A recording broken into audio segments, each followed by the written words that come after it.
Dad, come quick! What is this? I stared at the garden in disbelief. The vegetables we had worked so hard to grow were almost entirely gone. Brian rushed over, just as shocked, but our ninth grade daughter had a different reaction. We need to give the culprit a taste of their own medicine. Mom, it's time to fight back. Her words ignited a fire in me.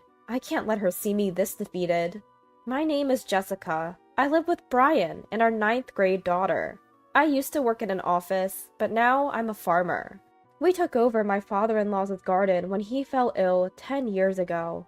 Since Brian's mother passed away when he was in college, it's just been up to us to maintain it. We harvest seasonal crops like radishes, watermelons, and sweet potatoes. Surrounded by residential areas, our garden is one of the largest around. A decade ago, there were many gardens, but now they're replaced by apartment buildings. As the farming population ages, there's a shortage of workers, and maintaining these gardens became challenging. This led to gardens being sold off. With the new apartment buildings, the neighborhood's look and feel changed. There used to be a strong community bond, but now we only interact with a few. Even though we're not the community leaders, because of our sizable garden, the new apartment buildings association head, a man named Anderson, came to greet us. I promise we'll make sure our residents don't cause any trouble for those who've lived here for years, he reassured us. It put my mind at ease, especially since I had seen groups of young people gathering near the apartment and was worried about security.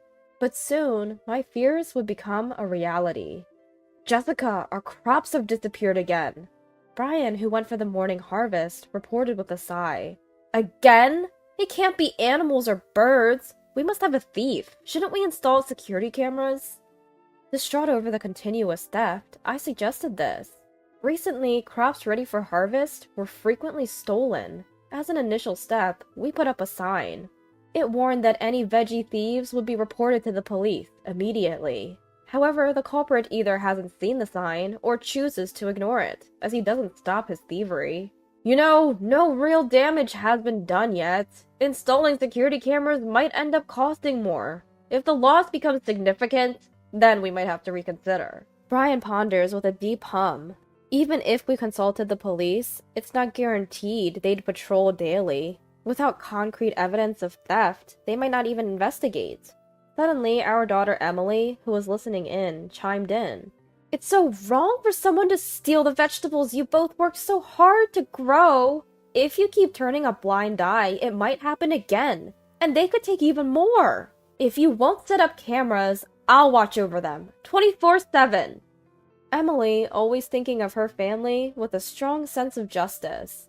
I recall when she was in preschool. That's when I left my job to help out on the farm. It brings back memories of little Emily. She used to be picky about food, but once we began serving our own veggies, she devoured them. It tastes great because you and Dad grew it! Hearing those words made me even more proud of my work as a farmer.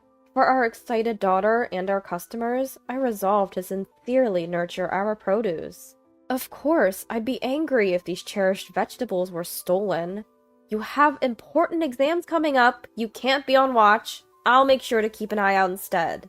Upon hearing this, Brian said he'd join in. And so, Brian and I took turns guarding morning and night. The thefts often occurred near the roadside. We were vigilant, expecting the thief to strike there again.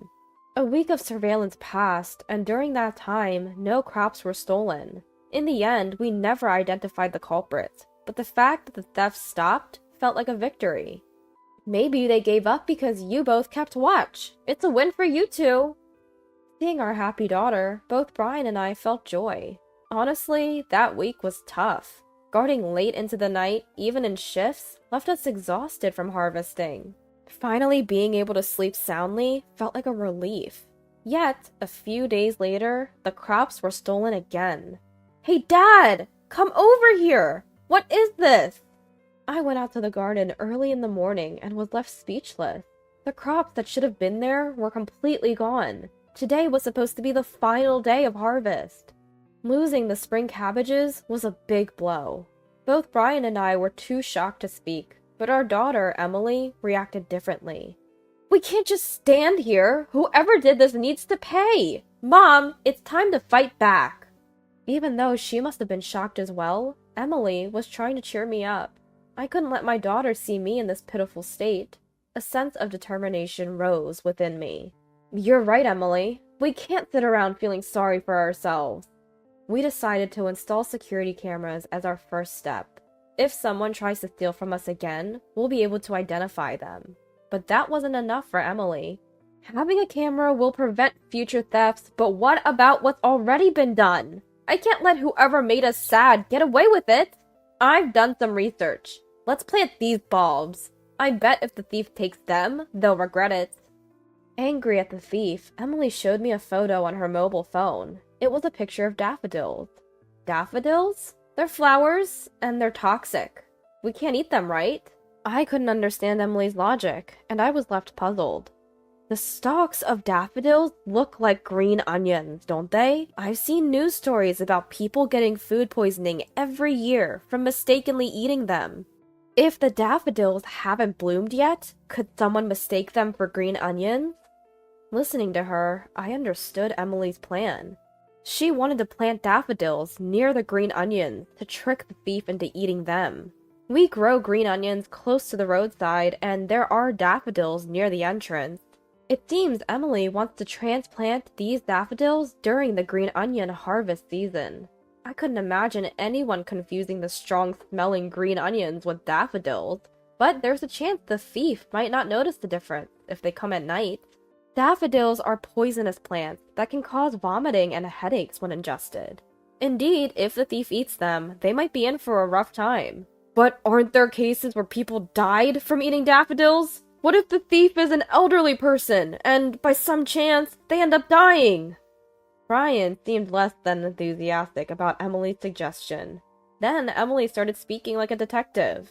In my opinion, the culprit isn't elderly. A friend in the next town over told me that around the same time our place was hit, a thief had burgled their neighborhood too. And the method? Just like ours. According to Emily, the thief starts by stealing just a little, as if tasting. Then a few days later, they come back and take a whole lot. Moreover, the places hit were always located along easily accessible roads, another similarity. Maybe after tasting, they're selling stuff online. I've seen some sketchy individuals selling stuff anonymously online. Saying this, Emily showed her phone again. Displayed on the screen were cardboard boxes filled with a large number of fruits and vegetables. Yet there was no information about where they were grown, and they were being sold at incredibly low prices. I think if it were an elderly person, they'd only take enough for themselves or their family. This thief is taking so much because they're after the money. Unless we give them a bit of a scare, they're bound to keep doing it. Both Brian and I were taken aback by Emily's passionate explanation. She must have done a lot of research after finding out about the theft. At first, Brian was hesitant about Emily's idea, but after hearing her out, he seemed to change his mind. He proposed planting the daffodils only along the previously targeted road, and to ensure they weren't mistakenly shipped, they'd be extra cautious. I was a bit uncomfortable with the idea of deceiving even a thief, but the desire to not remain passive was strong. Furthermore, after hearing that we weren't the only victims, I really wanted to catch the perpetrator. Especially if they were not just eating, but illicitly selling the produce, it's even more unforgivable. Do they feel less guilty stealing from a field than a store? Perhaps they think they'd just get a slap on the wrist. We'll give them a punishment they deserve. Let's plant some daffodils that are easily mistaken for green onions, shall we? So, we decided to secretly set up traps along the field by the road. One day, Anderson and his wife Michelle, whom we hadn't seen in a while, came to visit. I heard that a thief got into someone's field and stole a bunch of crops. Hearing this, I shared how we also had several thefts in our field. Anderson reacted with genuine anger, saying how terrible that was. We should gather some volunteers and do some patrolling for safety, he suggested. I felt an overwhelming sense of gratitude for Anderson's offer. We had already reported the damages to the police, and it summed up to a significant amount. However, they said it would be challenging to identify the culprits without any video evidence. Although the police could patrol the area, they could only do it sporadically. If volunteers were to patrol, it could deter the criminals. That's when Michelle, Anderson's wife, made a thoughtful proposal. I can create a shift system and even involve our son to manage the patrol team. Their son, in his 30s, was living with them and had taken time off work due to health issues. I had seen him once and remembered him being quite tall. When I expressed my gratitude, he smiled and said, "We're from the same community, after all." It was almost time to harvest the leeks, and the thieves might come around soon. "Who would have thought we'd be hoping for the thieves to show up?" Brian joked after dinner. Both Emily and I chuckled in agreement. That night, what we anticipated happened. "The leeks and daffodils are gone!" I woke up to Emily rushing in from the field. If I remember correctly, yesterday was an off day for the volunteer patrols. How did the thief know when there was no patrol? Rushing to the site, I saw a section of leeks had been harvested. Just as I suspected, not just the leeks, but the daffodils were gone too. From the looks of it, they probably just took enough for a taste test. "Let's check the cameras. The thief should be on tape," Brian said. Prompted by Brian's words, I decided to review the footage. In the video, a tall man could be seen entering the field. Then, a woman who seemed to be his accomplice got out of the passenger side and began loading the harvested leeks into their vehicle. We had strategically placed the security camera where it would be hard for the thieves to spot. Unaware of the camera's existence, they boldly committed the theft. "Wait, isn't that—" I'm taken aback, my hand instinctively covering my mouth. Brian, too, watches the footage with a stern expression. That evening, the sound of sirens leads me to check outside. An ambulance is parked in front of the apartment building. Being carried on a stretcher is none other than Anderson. A few days later, Brian and I decided to pay him a visit. "If we don't come back, please call the police," I request of Emily, deciding to take a voice recorder, just in case. 1 week after our greens were stolen, we visited Anderson's house. Once inside the living room, I asked, "We saw you on the stretcher. What happened?" "Oh, the greens Michelle brought home had daffodils mixed in," he begins. "I never imagined it would knock me out. I ate a lot, so my symptoms were severe, but luckily, Michelle and my son had milder reactions." Hearing his response, I nod to Brian and say, in one breath, "Weren't those greens from our garden? We planted daffodils there to deter thieves. We were shocked when we saw the security footage. Michelle and your son were both captured on it." "Huh?" Anderson looks genuinely confused. The footage alone is solid evidence, but given they got food poisoning from the daffodils, there's no doubt someone from this household is the culprit. While we could have gone straight to the police, it was hard to believe someone as kind as Anderson could be involved. We wanted to hear his side of the story. His genuine ignorance suggests Anderson wasn't involved in the theft, which leaves Michelle, who was now trembling in the kitchen, as the prime suspect. "Have you been stealing vegetables and selling them all along?" "Michelle, who oversees the patrol team, would know the best target," I suggest to her, noticing her clear agitation. There's no evidence that she had been selling the stolen produce, but Michelle's reaction confirms our suspicions. "So you're saying you were the one stealing around here?" Anderson, who seemed unaware of it all, shouted angrily. Seeing there was no way out, Michelle suddenly became confrontational. "Feeding people those wild onions on purpose is a crime! Besides, it's not a big deal if a few go missing. Someone gets to eat for cheap, so what's the harm?" I was pretty ticked off at such a ridiculous argument. "I only planted leeks and green onions in my garden. You stole and ate without permission. That's on you. Do you think veggies just grow on their own? We nurture them with care and love, and that's why they're delicious. Don't assume it's easy." Perhaps scared by my words, Michelle now turned her anger towards Anderson. "This is all because you quit your job and took on that unpaid community leader role. I was worried about our retirement. I had to make some side money somehow." The idea that her side hustle was stealing was shocking.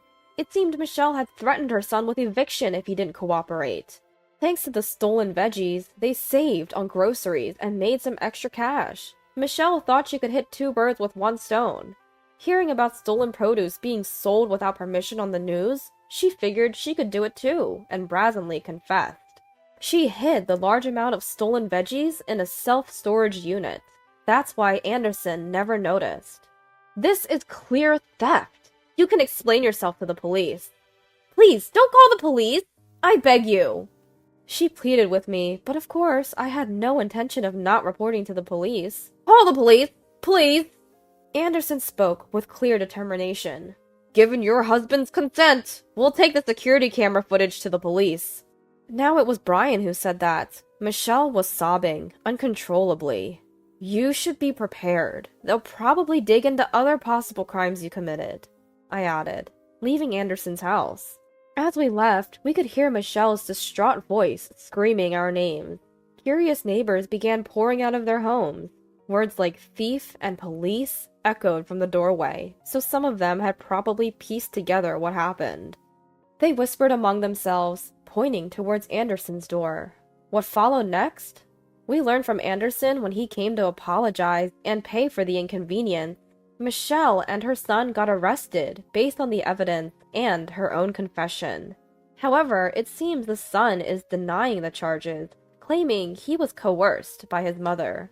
This incident has undoubtedly shattered their family bond.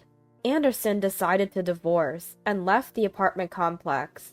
Even if his wife returns to that place, she'll undoubtedly be met with cold stares. How she will live being shunned by family and society remains to be seen. Given the severity of the crime, prosecution seems inevitable. See? My deduction was spot on, wasn't it?